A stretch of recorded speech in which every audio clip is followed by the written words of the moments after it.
Chapter 1. The Fisherman and His Wife. There was once a poor fisherman who lived with his wife in a hut by the sea. Every day he went to fish in the sea with his rod and line. One day he caught a huge flounder who begged not to be killed. "I am an enchanted prince," it said. "I wouldn't taste nice at all. Put me back in the water." When the fisherman came back home empty-handed, his wife scolded him. "Haven't you caught anything today?" "Nothing but an enchanted prince," replied the fisherman. "And didn't you ask for a reward? Go back, you fool, and ask for a house," called the fisherman.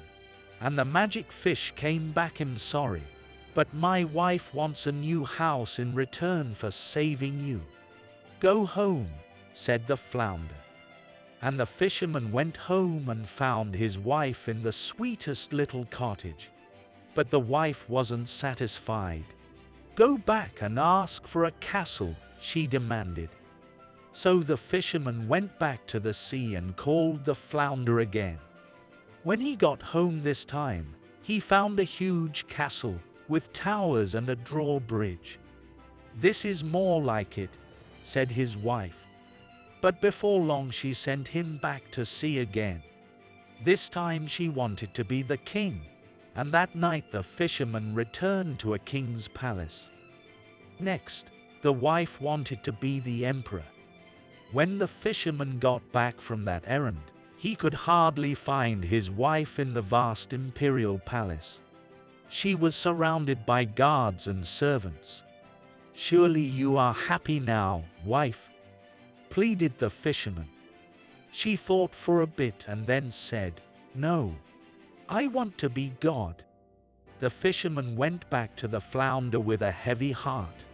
"She wants to be God," he whispered. "Go home," said the flounder. And when the fisherman returned home, he found his weeping wife back in their poor old hut. Chapter 2.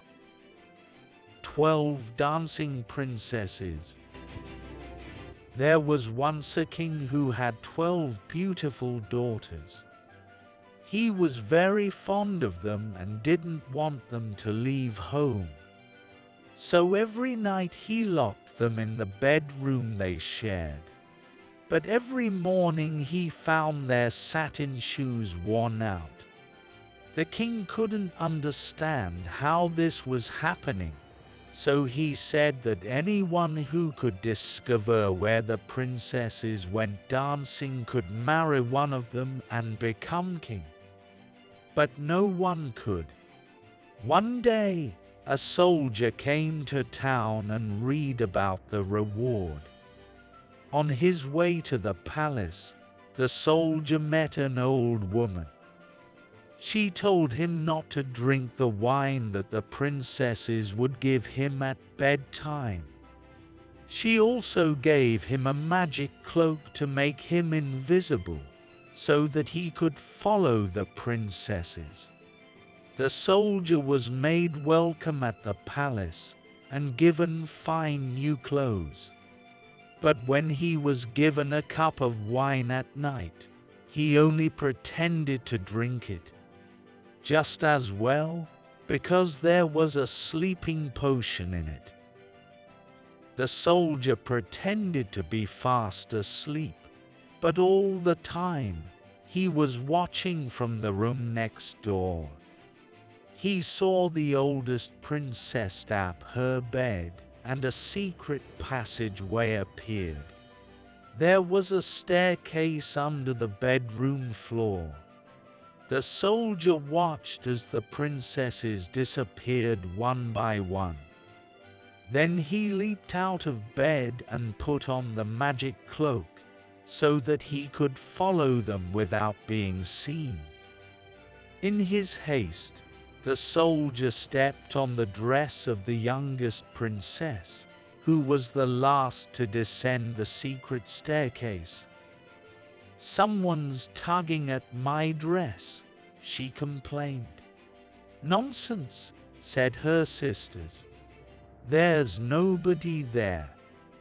Next, they passed woods where all the trees were made of shimmering gold. The soldier snapped off another twig, startling the youngest princess again. "Surely you heard that noise?" she asked her sisters. When they got out into the open air, the princesses walked through woods in which all the trees had silver leaves. The invisible soldier snapped off a twig to take back with him. The noise made the youngest princess jump. Finally, they traveled through woods where the trees were covered with sparkling diamonds.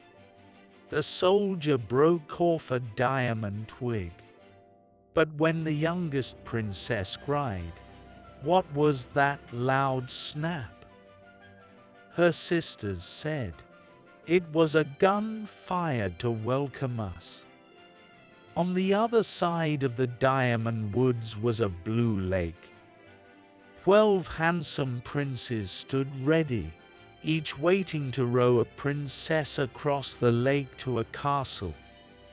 So the soldier quickly got into the boat carrying the youngest sister. When the sisters reached the beautiful castle, they danced the night away with their partners. At the end of the night, the princes rowed the princesses back across the lake, and this time the soldier sat in the oldest sister's boat. The tired princesses went straight to bed, taking off their tattered shoes. The same thing happened on the next 2 nights. Then the soldier showed the king the silver, gold, and diamond twigs, and took him to see the secret staircase. The 12 sisters looked on in disbelief. "Congratulations," said the delighted king. And just as the reward said, the soldier was allowed to choose a princess and inherit the kingdom. If you like this story, then please like, share, and subscribe. And don't forget to press the bell icon. See you in the next story. Till then, thanks.